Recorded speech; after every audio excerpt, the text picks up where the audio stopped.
Hello everyone and welcome to the Good Old Gamer.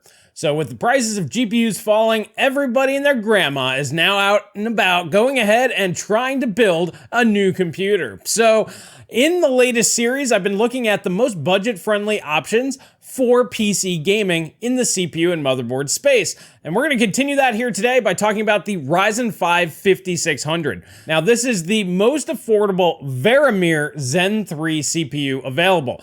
Now the difference between this and the other Zen 3 CPUs is this has 32 megabytes of L3 cache compared to something like the Ryzen 5 5500, which only has 16 megabytes. And we will be taking a look at the Ryzen or APU CPUs in the future, but I wanted to talk about this guy here today as the price has fallen below $180 depending on your region. And this puts it right in competition with something like the i5 12400 and gets the complete platform cost much closer to something like the i3 12100, which we took a look at a few weeks ago, and that offers insane value. So I wanted to see how this stacks up. So today we're going to be comparing it to the Zen 2 CPU. So if you are a Ryzen 5 3600 owner, is this a worthy upgrade for you? And we're also going to be taking a look at, if you tune this, how much extra performance can you get with overclocking and memory overclocking? So that's what we're going to be talking about here today. So stick around and let's get to it. All right, before we jump into the benchmarks, let's talk about some of the hardware. So obviously we're using the Ryzen 5 5600. I got mine for $162 shipped on eBay. I know Micro Center, if you're lucky enough to have one available, have been selling them for about $150, making this an excellent deal for anybody with an AM4 platform. Now this is obviously paired with the Patriot Viper SteelSeries Samsung B-Die kit that I've been using, as this memory doesn't cost a lot more than just plain Jane regular memory, but as you can see in the video, you can get exponentially more performance by using these. Now this round of testing is still using the RTX 3060 EVGA XC edition, and that will be changing in the future as faster CPUs like the overclocked 5600 and the higher end Alder Lakes definitely become GPU bound even at the lower settings that I'm using in this video. So I have to get a faster GPU. I'm going to be borrowing my buddy's 3090 and we will be compiling a much larger list. But I wanted to get this one out because the information here is very, very interesting. And even though at the very top end, maybe the 5600 has a little bit more legs, I would say that you're seeing most of the performance that you can get out of this CPU. All right, so the suite has grown a little bit. I wanted to test out more games, so we're gonna be kicking things off with Apex Legends. I ran this at 720p low settings, as most competitive gamers use low. So I was like, all right, I'll just use that. It gives me more GPU headroom anyway, right? Now, this game does have a 300 FPS cap, so all the averages are basically irrelevant. They're all the same.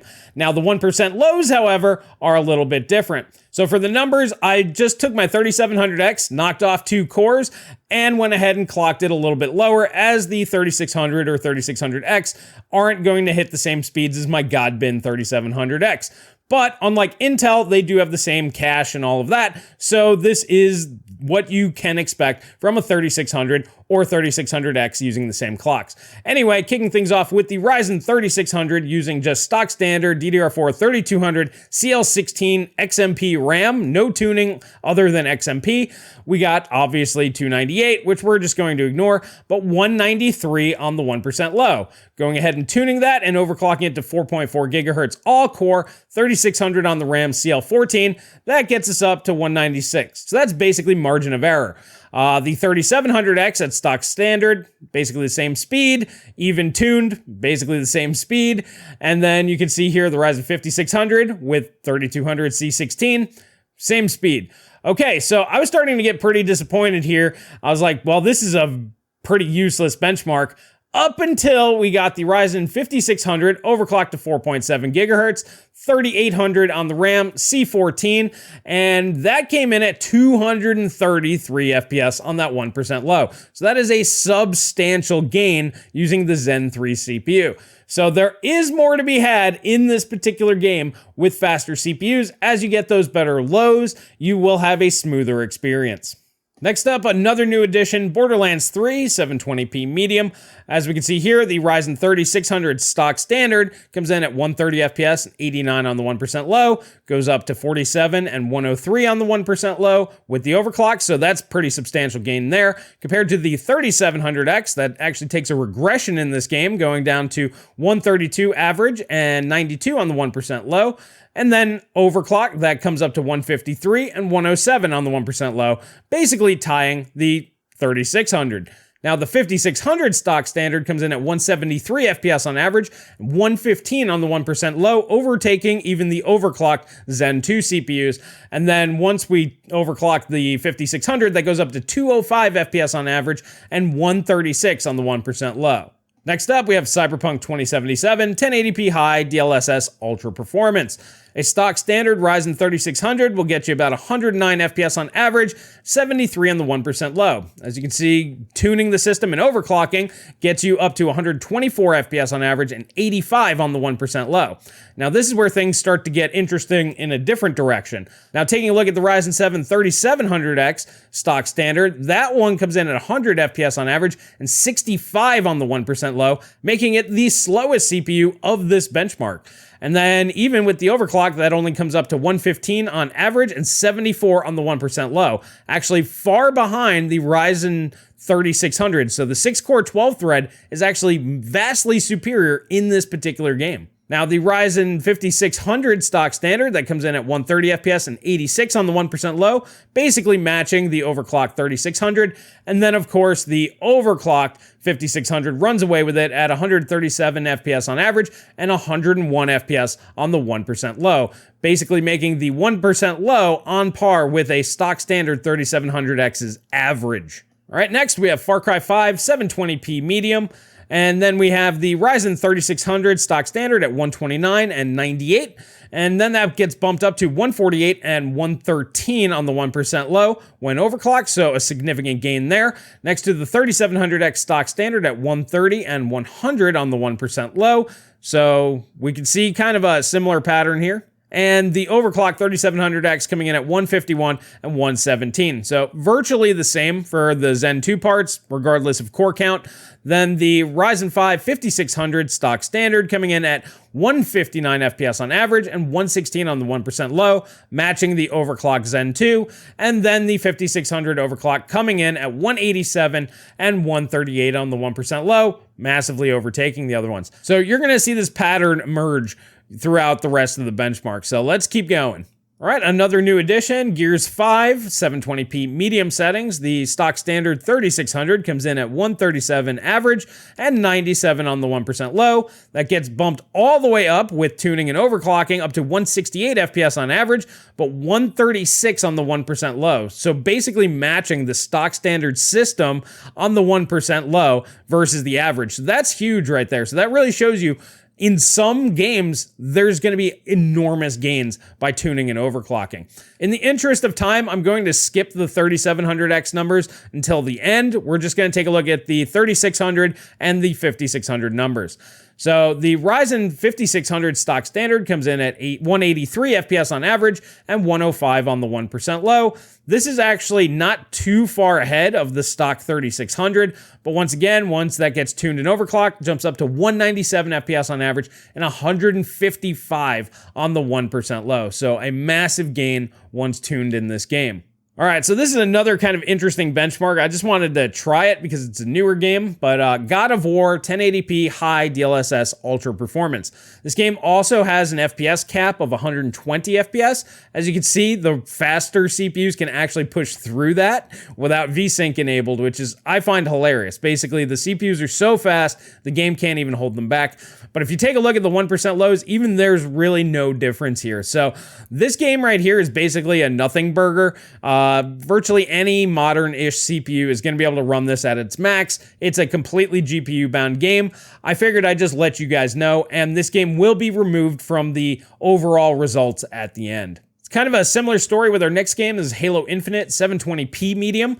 The top FPS, as you can see here, the averages are all about 120 to 130, except for the stock standard Zen 2s. Those do fall behind on the average. But even with faster CPUs, this is kind of how high this can go. So we are definitely GPU bound. But we do see an increase in the 1% low. So this data is still relevant, but this is definitely one game where I'm like, I'm going to need a faster GPU to properly test it moving into the future. So anyway, starting with the stock standard Ryzen 3600, that comes in at 110 FPS on average and 69 on the 1% low. When you tune and overclock that, that gets you up to the 128 FPS on average, which is basically the top of the charts, and 77 on the 1% low. Taking a look at the stock standard 5600, that starts at 127 FPS on average and 88 on the 1% low. And then the overclocked and tuned 5600, 131 on average and 90 on the 1% low. I would say that there's more here, and we will retest all of these in the future to see how much extra performance is there. Next up is Horizon Zero Dawn. We have the stock standard Ryzen 3600 at 128 FPS on average and 84 on the 1% low. Now, tuning and overclocking this does not really help a whole lot, not on the Zen 2 chip, getting you up to 145 FPS on average. That looks like a big jump, but these numbers don't matter. The important number is the 1% low, and that only goes up to 86 FPS, which is within margin of error. We can see a similar story on the 3700X, going from a 1% low of 86 at stock up to 90, and even on the Ryzen 5600 going from 110 to 118. Now, you can definitely tell there is a CPU limitation as the Zen 3 chip is much faster on these 1% lows, but what's pretty obvious is this is not memory latency starved, so the RAM tuning and overclocking does not have as big of an impact in this particular game. Next, we have Starcraft 2, the single-thread benchmark of the test suite. The stock standard Ryzen 3600 comes in at 215 average and 148 on the 1% low. The tuned and overclocked 3600 comes in at 234 average and 162 on the 1% low. Nice little bump, but nothing too crazy. Then we take a look at the Ryzen 5600 at 330 FPS on average and 213 on the 1% low. This game really loves it some Zen 3, man. And then the overclock 5600 coming in at 354 FPS on average and 241 on the 1% low. So once again, a nice little bump with the tune and overclock. Next, we have Shadow of the Tomb Raider. We have the Ryzen 3600 stock coming in at 127 FPS on average and 74 on the 1% low. Moving up to the overclocked and tuned system, comes in at 148 FPS on average and 101 on the 1% low. So this is definitely a game where you definitely want to tune and overclock because that 1% low is massively increased. The stock Ryzen 5600 basically matches the overclocked 3600 at 159 FPS on average and 100 on the 1% low.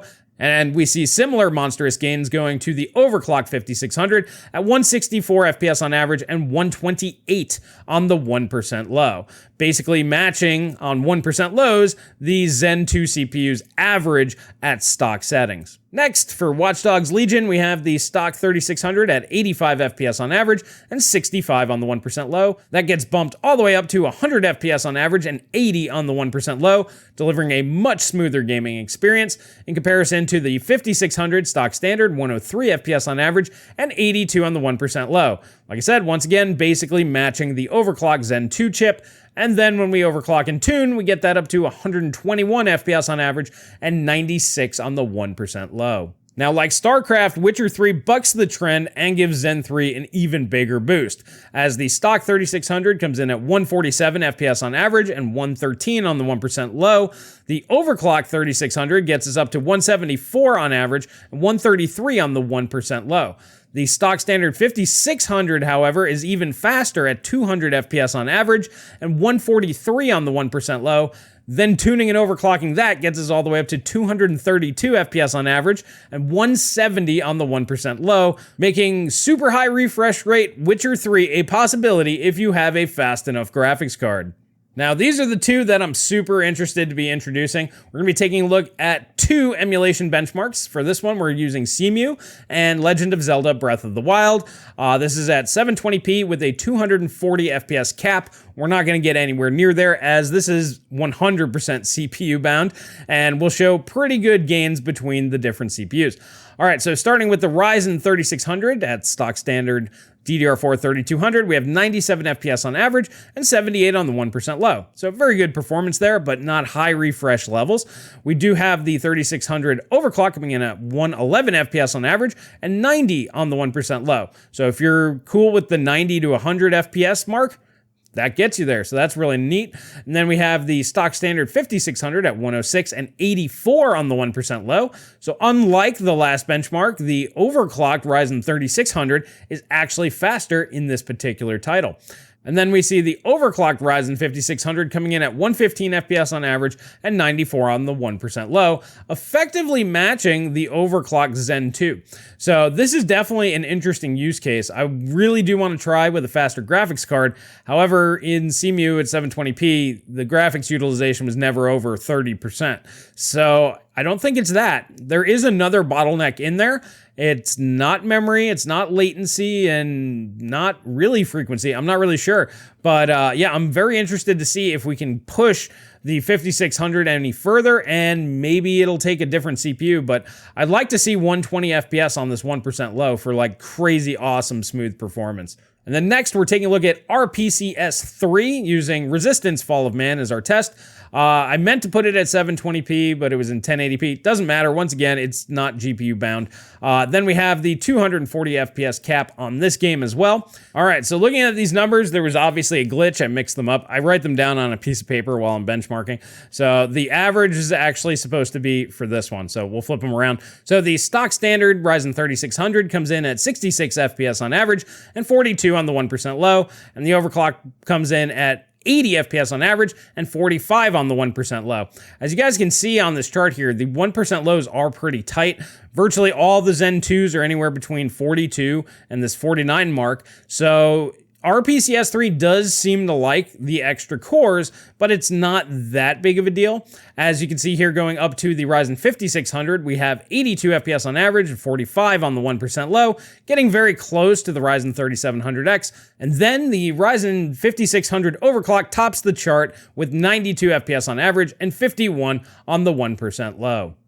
All right, so if we average out the 13 games and remove God of War, as that was very clearly GPU, CPU, game engine bound, basically a worthless benchmark.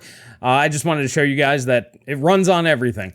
Anyways, so with the other 13 games tested, we have the stock standard 3600 with 3200 megahertz CL16 memory coming in with a 1% low of 94 on average, and then the overclock 3600 at 108. So that is a massive gain by tuning and overclocking on your 1% lows, delivering a much smoother experience. The stock standard Ryzen 7 3700X comes in at 103 FPS on average, so that's a good bit ahead of the overclocked 3600. So those extra cores do play a role in certain titles. And then the maxed overclock 3700X comes in at 118 FPS on average. Now remember, the 3600 I did at 4.4 gigahertz, as 4.5 seemed a little out there. Even for a 3700X, this is really kind of crazy. I also did 3600 megahertz RAM, as that's going to be much more attainable than the 3733. So that can account for a little bit of this as well. And had this been run at the exact same stuff, at about 3 or 4% on top, it's not going to be too terribly far behind. So those extra cores do help, but it's just not as big of a deal as most people would make it out. You don't need them, not really. You lose a little bit of performance, but not much. As faster cores are definitely the way to go. Taking a look at the 6-core Ryzen 5600 with 3200 CL16 memory, that comes in at 114 FPS on the 1% low average. So that's almost tying the 3700X overclocked just at stock. And then when you tune and overclock the 5600, that jumps all the way up to 135 FPS on the 1% lows, making high refresh gaming a blast on this particular CPU. Now, how much of a gain do you get by tuning and overclocking your system? Well, using the Ryzen 5600, going from 114 to 135, that is an 18.4% increase. So, as we've been seeing, the trend is usually around 20% when you properly tune and overclock your systems, making it a full generational leap above its stock standard settings. Now, comparing a fully tuned and overclocked Ryzen 3600 to a fully tuned and overclocked 5600, that nets you a whopping 25% performance increase, making it almost 2 generations of CPU performance increases. And then if you were on the fence and wondering if, hey, maybe I should replace my Ryzen 3600 for a 5600, well, if you're gonna tune and overclock and maybe update your RAM to some Samsung B-Die, this is what awaits you, a massive 43.6% performance increase is possible, assuming you're running your 3600 with basically 3200 C16 or maybe even like 3600 C18 memory. You'll get virtually the same results. This was a lot higher than I was anticipating, to be honest, but this is the reason why I do these tests, to see what the performance differences are. And yeah, that's a big one, and I can 100% recommend upgrading from a Ryzen 3600 to a Ryzen 5600. All right, and to wrap it up, we're going to take a look at the CPU, motherboard, and RAM costs. So here today, if you were looking to buy a Ryzen 3600 basic system, that's going to run you about $265. I used prices on eBay and, general pricing. And then if you were looking to overclock said Ryzen 3600 using the Patriot Viper Samsung B-Dies, those are typically about $20 more than your stock standard, DDR4 3200 C16. So $285. Now, what gets really interesting is when we take a look at something like a Ryzen 3700X. If you got it with the B-Die, that comes in at $133-ish, and without B-Die at $310. And that's actually more expensive than the Ryzen 5600, both stock and overclocked, by $5. So if you were going to buy a Ryzen 3600 system here today using similar parts, you're gonna spend more for way less performance. So to me, this is a clear victory. Now, I'm not gonna lie, when I started this testing, I had no idea that the 5600 was gonna deliver that much more performance. That's why I wanted to do these tests, because it's really interesting to see just how massive that is. And when you sit there and you think about it, even a Ryzen 3600, if you wanted to buy one here today, they're still selling for about $120, $130, which is only $20 to $30 less than what you can get a 5600 for. Even if it's $40 or $50 less, the performance gap there is absolutely massive. So the takeaway from this for me is just skip Zen 2. If you have Zen 2, sell it, because they're still selling at a very premium price point. You could literally just trade your Ryzen 3700X for a 5600 and gain massive amounts of performance. So you'd be much better off doing that than keeping your 3700, especially if gaming is your primary concern. Now, even for multi-threading, because it's about 20% faster, they're gonna be almost the same. So you're not gonna lose out on virtually anything. So if you are sitting on a Ryzen 3700X, I would recommend selling it now before people figure out, hey, this is way slower, and people just start buying the 5600s instead. So take advantage of the situation and get a free upgrade. Yeah, so I would strongly recommend taking advantage of that. And if you have a 3600, it's kind of the same thing. You might have to shell out a few bucks, but it's absolutely worth it. You don't want to try selling your 3600 for like $80 here in the not too distant future when Zen 4 comes out. I'm assuming prices will go down, but the 5600's probably going to hold its value better and stick around that $150 price point unless there's better competition pushing down the stack, which we know is not going to happen from launch. So yeah, that'd be my recommendation. Zen 3 is killer for gaming, as you guys are seeing. There's a lot of gas in that tank. Definitely worth tuning and overclocking. In my previous video, when I was checking out the 5800X, and that one only had about a 10% tune. Number one, we have larger sample size, more games here. And that one was probably hitting the FPS cap even harder, being that it was an 8-core, and it just has a little extra performance in it.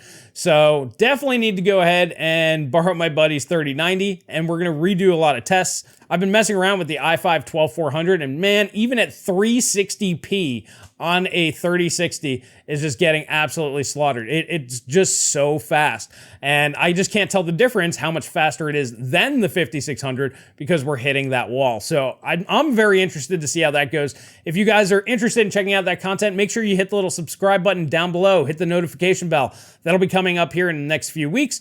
My son will be born here anytime now. It's literally like any minute, could be today, tomorrow, whenever. So the content might be a little sporadic. I'm going to be redoing my whole test setup. And yeah, so I might go on hiatus here for a little bit, but no, I'm working in the background and there's going to be a crap ton of content coming because I find this super interesting. If you're looking to spend less than $200 on a CPU, for me, it's important to know which one is the absolute fastest. So this way, you know, hey, I'm going to buy this one. It should last this long. It's getting this amount of frame rate in these games. And, you know, even with the new GPUs coming out, great. That just means you can run higher resolutions and still hit those super high frame rates.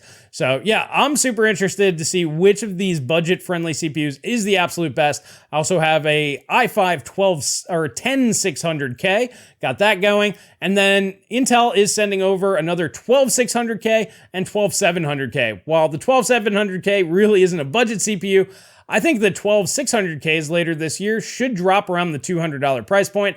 And personally, I think that thing is going to be an absolute monster. So if you guys want to continue the conversation, you can do so by clicking the little join button down below, becoming a member, or the Patreon link in the video description. You can become a Discord member. We talk about this stuff all the time. Or you can join me and Paul over on the Techonomics podcast every Wednesday, every Saturday. We love chatting with you guys. But yeah, that's really all I have for you guys here today. And I will catch you guys in the next video.